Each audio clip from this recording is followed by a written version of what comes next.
Hello friends and welcome to the Exams Made Simple, and we are back again with the Hindu Complete Newspaper Analysis for 25th of July 2021। तो 25 जुलाई 2021 का the Hindu newspaper analysis देखेंगे।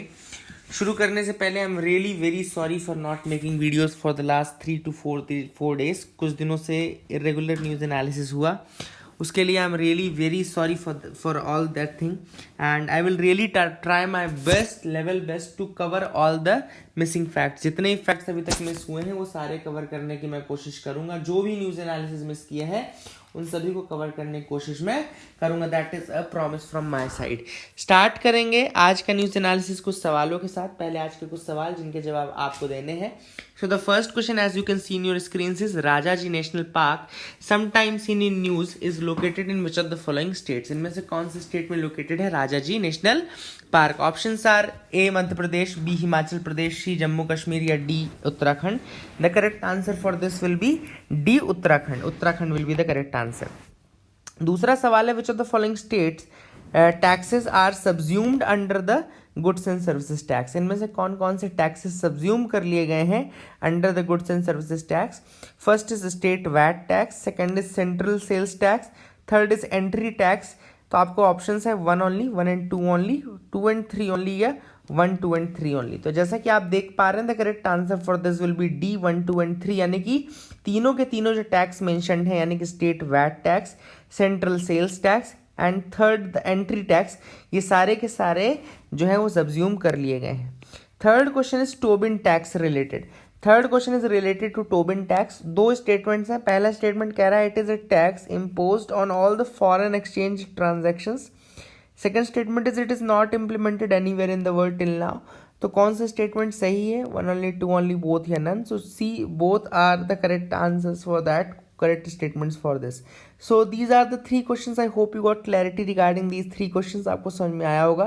और आपसे request ये रहेगी कि अगर कुछ कभी गलती होती है तो प्लीज़ उसको पॉइंट आउट किया करिए, उसको बता दिया करिए कि ये चीज़ सर गलत है, ये चीज़ सही फॉर्म में एटलीस्ट आप लिख सकते हैं ना। जैसे टोबिन टैक्स है, तो अगर आपको कुछ और इन्फॉर्मेशन पता है, कुछ भी पता है, तो आप उसके बारे में कमेंट सेक्शन में लिख के बताइए। आपका भी एक टॉपिक कंप्लीट होगा, और अगर कुछ अच्छा किसी और को मिल पाएगा तो that will be again a very good thing. ठीक है ना। मूव करते हैं आज की न्यूज़पेपर एनालिसिस की तरफ। सबसे पहले मैं आज आपको द हिंदू में बता दूं, 2 बहुत इंपॉर्टेंट एडिटोरियल्स आए थे। आज का संडे का न्यूज़पेपर था। पहला एडिटोरियल जैसा कि आप देख पा रहे हैं, Supreme Court strikes down part of constitution amendment on cooperative societies. तो कोऑपरेटिव सोसाइटीज के रिगार्डिंग एक अमेंडमेंट था जिसको कि सुप्रीम कोर्ट ने स्ट्राइक डाउन कर दिया है। तो ये आया था article where did the centre go wrong on cooperatives के नाम से। ठीक है ना। लेट मी एक्सप्लेन यू क्या हुआ है। एक्चुअली में हुआ ये था कि 97th अमेंडमेंट एक्ट आप सबको याद होगा। 97th amendment act is related to cooperatives. 2-3 important चीजें की थी। पहली चीज तो इसने कोऑपरेटिव्स का टर्म ऐड किया था, है ना। आर्टिकल 19(1)(c) अगर आपने आर्टिकल देखा हो, जिसमें कि बोलता है कि एवरीवन इज, मतलब उसमें कोऑपरेटिव्स के बारे में मेंशन किया था इस अमेंडमेंट के थ्रू, आर्टिकल 19(1)(c) के अंतर्गत। दूसरा, एक आपको 43B नाम का एक DPSP पता होगा, 43B नाम का DPSP पता होगा, directive principle of state policy, जिसमें कि कोऑपरेटिव सोसाइटीज के बारे में बताया गया है। तो वो DPSP भी इसी 97th अमेंडमेंट एक्ट से जोड़ा गया था। और तीसरा चेंज ये किया गया था, उन्होंने कहा था, सेंट्रल ने बोला कि अगर स्टेट को कोई भी चेंज करना है कोऑपरेटिव्स के रूल में, लॉ में, तो वो जो चेंज होगा वो एक प्रॉपर गाइडलाइन के थ्रू होगा या प्रॉपर चैनल के थ्रू होगा, जो कि सेंटर बताएगा। ठीक है ना। सेंटर बना देगा एक गाइडलाइन, उसके थ्रू ही आपको चेंजेस करने हैं। तो कुल मिलाकर के जो थर्ड ये चेंज मैं आपको बता रहा हूं, इससे जो स्टेट्स है उनकी पावर को रिस्ट्रिक्ट कर दिया गया। ऑब्वियस सी बात है, अगर सेंटर ने स्टेट को ये कह दिया कि आप हमसे बिना पूछे या हम जैसा बता रहे हैं उसके अलावा कोई और चेंज नहीं कर सकते हो, इसका मतलब है कि स्टेट्स की पावर कर्टेल कर दी गई और पावर चेंज मतलब थोड़ा सा कम कर दी गई। यही प्रोविजन था जिसको कि स्ट्रक डाउन किया गया है। बाकी के जो 2 मैंने ऊपर बताया कि 97th अमेंडमेंट एक्ट के थ्रू, पहले तो कोऑपरेटिव टर्म आर्टिकल 19(1)(c) और दूसरा की आर्टिकल 43B, ये उन्होंने हटाया नहीं है, ये स्ट्रक डाउन नहीं किया है।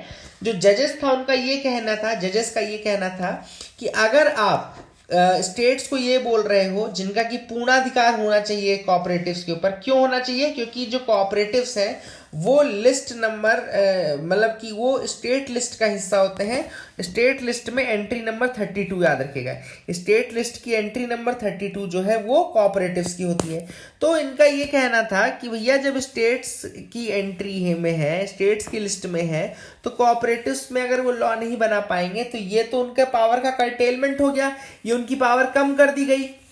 और आप सबको पता होगा कि कहीं पे भी अगर डिवीजन ऑफ पावर कम होता है, यानी कि सेंटर की और स्टेट की पावर में अगर कोई डिवीजन चेंज हो रहा है, या फिर सेंटर की पावर बढ़ा रही हो या बढ़ाई जा रही हो, या स्टेट्स की पावर घटाई जा रही हो, तो उसमें ratification bye at least half of the states की जरूरत पड़ती है, मतलब कि कम से कम आधे स्टेट्स जो है वो रेटिफाई करें। अब चूंकि 97th अमेंडमेंट एक्ट में हो तो ये चीज रही थी, लेकिन रेटिफिकेशन आधे स्टेट्स का नहीं कराया गया था, इसलिए वो तीसरा प्रोविजन जिसमें उन्होंने ये कहा कि सेंट्रल गवर्नमेंट के डायरेक्शंस के हिसाब से ही वो कोई भी चेंज किया जाएगा, वो वाला प्रोविजन जो है उसको स्ट्रक डाउन कर दिया गया है। बाकी के दो प्रोविजन जो स्टार्टिंग में मैंने बताए वो स्ट्रक डाउन नहीं किए गए, ठीक है ना। That is the thing which you should remember. तो मेन रीजन इसका स्ट्राइक डाउन का यही था क्योंकि जजेस का ये बिलीव था कि इसमें ratification by half of the states होना चाहिए, at least half of the states, वो चीज नहीं कराई गई है, ठीक है ना। इसके अलावा एक और चीज मैं आपको बता दूं कि कौन कौन से आर्टिकल्स स्ट्रक डाउन किए। तो आर्टिकल्स 243ZJ यानी कि आर्टिकल 243ZJ से लेकर के आर्टिकल 243ZS तक, यानी ये देख लीजिए 243ZJ से लेकर के 243ZS तक के जो रूल्स हैं वो रिमूव किए गए थे। अब आपके दिमाग में एक सवाल आ रहा होगा कि भैया अभी रिसेंटली मिनिस्ट्री ऑफ कोऑपरेशन बनाई है, होम मिनिस्टर आप सबको पता है कि जो अमित शाह है वही उसके हेड भी है। तो आपके दिमाग में सवाल आना चाहिए कि क्यों, अब वो क्या काम करेगा। तो काम ऐसा करेगा कि चूंकि बहुत सारे प्रोविजंस अभी नहीं भी हटाए गए हैं, और दूसरी चीज मल्टी स्टेट कोऑपरेटिव्स में भी सेंटर का हाथ रहेगा, सेंटर का रोल रहेगा। मल्टी स्टेट कोऑपरेटिव्स क्या होती है? ऐसी कोऑपरेटिव्स जो कि एक स्टेट से ज्यादा काम कर रही हो, एक स्टेट से ज्यादा में अगर काम कर रही है तो मल्टी स्टेट कोऑपरेटिव्स है। मल्टी स्टेट कोऑपरेटिव्स में अभी भी सेंटर का जो रहेगा वो बोलबाला रहेगा, सेंट्रल की पावर्स ज्यादा रहेंगी, ठीक है ना, याद रखिएगा। क्या सरवाइव करेगा ये भी मैंने आपको बता दिया है। दूसरा जो आर्टिकल हम पढ़ेंगे वो है what are the surveillance laws in India, India के सर्विलेंस के लॉज के बारे में। अब देखो हुआ क्या था कि 30 मतलब कि हमने देखा कि कई सारे जर्नलिस्ट, कई सारे हाई प्रोफाइल मंत्री, मिनिस्टर, पॉलिटिकल से रिलेटेड लोग, इकोनॉमी से रिलेटेड लोग, जर्नलिज्म से रिलेटेड लोग, इन सब के ऊपर स्नूपिंग हो रही थी। इन सब का पेगासस स्पाईवेयर के नाम से उनके कॉल रिकॉर्ड्स, डेटा, ये सब डाउनलोड करके उनके ऊपर नजर रखी जा रही थी। सर्विलेंस के रिगार्डिंग पहली चीज तो ऑथर ने ये पूछी कि क्या इस तरीके का सर्विलेंस जैसा कि पेगासस में हुआ है वो क्या इंडिया में अलाउड है। ऑथर का जवाब है नहीं, ऐसा जो सर्विलेंस हुआ है जैसा पेगासस ने किया है वो अलाउड नहीं, क्योंकि ये हैकिंग या डेटा थेफ्ट के अंतर्गत आता है, और इंडिया में डेटा थेफ्ट या हैकिंग जो है वो एक पनिशेबल ऑफेंस है। 3 साल तक की सजा का प्रावधान भी है इसके अंतर्गत, ठीक है ना। तो कौन कौन से एक्ट है जिनको मॉनिटर करते हो, तो इंडियन टेलीग्राफ एक्ट 1885 का हो गया, वो इंटरसेप्शन ऑफ कॉल से रिलेटेड है। इंफॉर्मेशन टेक्नोलॉजी एक्ट 2000 हो गया, वो भी इंटरसेप्शन ऑफ डेटा से रिलेटेड है। तो याद रखिएगा 1885 का Indian telegraph act interception of call से रिलेटेड, इंफॉर्मेशन टेक्नोलॉजी एक्ट 2000 का वो इंटरसेप्शन ऑफ डेटा से रिलेटेड है, ठीक है ना। ऑथर का यहाँ पे ये कहना है कि क्या जो इंडिया के सर्विलेंस लॉज हैं वो ब्रॉड है, वाइड है, नैरो है, क्या है। देखो इंडिया में सर्विलेंस के लिए एक कंडीशन रखी गई है कि केवल कॉम्पिटेंट अथॉरिटी ही ऑर्डर इशू कर सकती है इंटरसेप्शन का। इंडिया में जो कॉम्पिटेंट अथॉरिटी है वो है होम सेक्रेटरी, होम मिनिस्ट्री, ये आपको याद रखना है, ठीक है ना। होम सेक्रेटरी कॉम्पिटेंट अथॉरिटी है। तो ऑथर का यहाँ पे ये कहना है कि भैया इंडिया में भी कैविएट्स इतने ज़्यादा नहीं है कि मतलब स्नूपिंग को रोका जा सके, बहुत इजीली सर्विलेंस या स्नूपिंग की जा सकती है। जबकि केएस पुट्टास्वामी जो केस है 2017 का, राइट टू प्राइवेसी की बात करता है, इन सब चीज़ों की बात करता है। वहीं पे दूसरी तरफ आपने गवर्नमेंट को इतने सारे चांसेस दिए हैं, गवर्नमेंट चाहे तो कितने इजीली आपका सर्विलेंस और ये सब स्नूपिंग कर सकती है। इनफैक्ट 2018 में गवर्नमेंट ने एक नोटिफिकेशन निकाला था जिसके थ्रू उन्होंने ये कहा था कि जो 10 बॉडीज हैं, 10 सेंट्रल एजेंसीज ऐसी हैं जो कि स्नूपिंग या सर्विलेंस कर सकती हैं। उनका नाम है intelligence bureau, central bureau of investigation, national investigation agency, research and analysis wing यानी कि raw, directorate of signal intelligence, narcotics control bureau, enforcement directorate, central board of direct taxes, directorate of revenue intelligence and Delhi police commissioner. ये सारी bodies जो हैं ये directly surveillance कर सकती हैं। इस नोटिफिकेशन के बाद ही इंडिया को एक सर्विलेंस स्टेट कहना शुरू कर दिया था। काफी क्रिटिसिज्म भी होता गवर्नमेंट का, इनफैक्ट अभी ये चीज चेक भी की जा रही है। लेकिन कॉम्पिटेंट अथॉरिटी क्या है? Union home secretary. Competent authority कौन है? यूनियन होम सिक्योरिटी, जो कि सर्विलेंस या स्नूपिंग के बारे में फाइनल अप्रूवल देता है कि हाँ ठीक है भैया आप सर्विलेंस कर सकते हो। एक और एक्ट के बारे में बताया गया है, पैट्रियट एक्ट यूएसए का। एक्चुअली पैट्रियट एक्ट यूएसए का जो है उसका पूरा नाम है uniting and strengthening America by providing appropriate tools required to intercept and obstruct terrorism. यानी कि टेररिज्म को रोकने के नाम पे वहां पे भी स्नूपिंग चल रही है। आप सबको पता होना चाहिए कि 2001 में वहां पे अटैक हुआ था 9/11। उसके बाद से टेररिस्टों का काफी डर हुआ। तो देखो क्या होता है, कई ऐसी बड़ी इवेंट्स जब हो जाते हैं ना तो लोग अपने आप ऑटोमेटिकली थोड़े बहुत स्नूपिंग से भी नहीं पीछे हटते। तो एडवर्ड स्नोडेन ने ये चीज़ 2013 में बताई थी कि पैट्रियट एक्ट के आने के बाद से काफ़ी ज़्यादा स्नूपिंग हुई थी और इस तरीके से लोगों के ऊपर नज़र रखी जाती थी 2001 के अटैक के बाद, ठीक है ना। एंड पैट्रियट एक्ट जो है उसमें सर्विलेंस किया जाता है, काफ़ी ज़्यादा मात्रा पे सर्विलेंस किया जाता है। और ऑथर का यही कहना है कि इंडिया में भी सर्विलेंस के ऊपर एक जांच होनी चाहिए। सर्विलेंस कितना होना चाहिए उसको डिफाइन करने की ज़रूरत है और कितना सर्विलेंस मतलब अलाउड होना चाहिए, ये सब चीज़ें मेक श्योर करने की जरूरत है कि पहले से क्लियर रहे। अगली जो न्यूज हम पढ़ेंगे वह है moon forming region seen around the exoplanet for the first time. Exoplanet, पहले तो आपको टर्म पता होना चाहिए कि ऐसा प्लैनेट जो मिल्की वे गैलेक्सी यानी जो हमारी गैलेक्सी है उसके बाहर के जो प्लैनेट्स हैं लाइक वाइज प्लैनेट्स, उनको हम बोलते हैं क्या? एक्सोप्लैनेट्स बोलते हैं। तो साइंटिस्टों ने पहली बार स्पॉट किया है मून फॉर्मिंग रीजन को। याद रखिएगा, मून फॉर्मिंग रीजन, जिस मतलब कि जिस मटेरियल से मून बनता है, जिस प्रोसेस से मून बनता है, वही सेम चीज हमको देखने को मिल रही है। जुपिटर लाइक सराउंडेड वर्ल्ड हमको देखने को मिल रहा है डिस्क ऑफ गैस का एंड डस्ट का, which is moving enough that it could spawn 3 moons. यानी इनका ये कहना है कि इतना ज्यादा मटेरियल है ये जुपिटर लाइक वर्ल्ड, ये मटेरियल जो है जुपिटर लाइक एक्सोप्लैनेट के आसपास, वो 3 मून बना सकता है अपने आप में।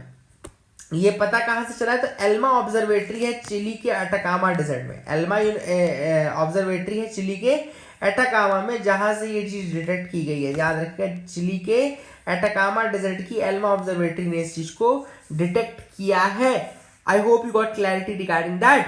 एंड ये जो रोटेट कर रहे हैं यंग स्टार को पीडीएस 70 बोलते हैं। यंग स्टार कॉल्ड पीडीएस 70 को रोटेट कर रहे हैं ये जो बॉडीज हैं।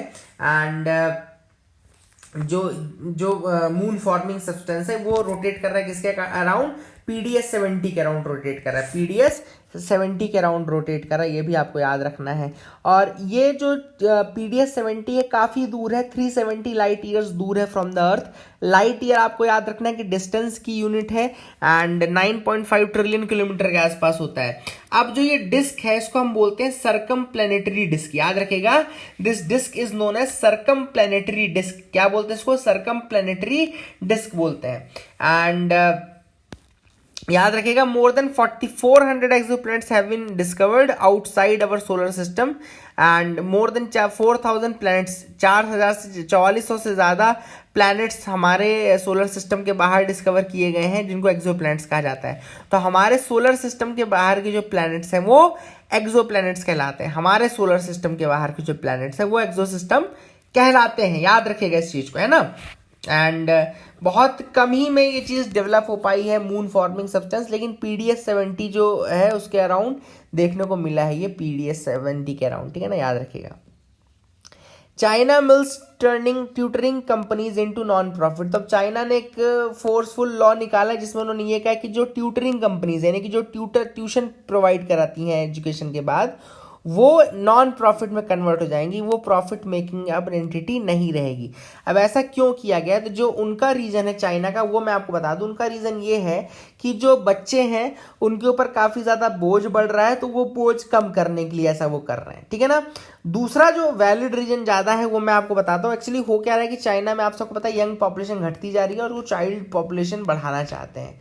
तो उसके कारण उसको क्या कर रहे हैं, बार बार वन चाइना पॉलिसी से टू चाइल्ड पॉलिसी, फिर उसके बाद अभी उन्होंने एक नया 3 चाइल्ड पॉलिसी प्रोग्राम ला दिया। तो ये जो प्रोग्राम्स आते जा रहे हैं पॉपुलेशन को बढ़ाने के लिए कर रहे हैं। और ऐसे में उनको एक चीज़ ये लग रही थी कि जो ये कोचिंग कंपनीज या जो ट्यूशन पढ़ाते हैं जो लोग, वो काफ़ी ज़्यादा पैसा चार्ज करते हैं, और ऐसे में जो पेरेंट्स हैं वो काफ़ी ज़्यादा डिमोटिवेट होते हैं अगले बच्चों को पैदा करने के लिए।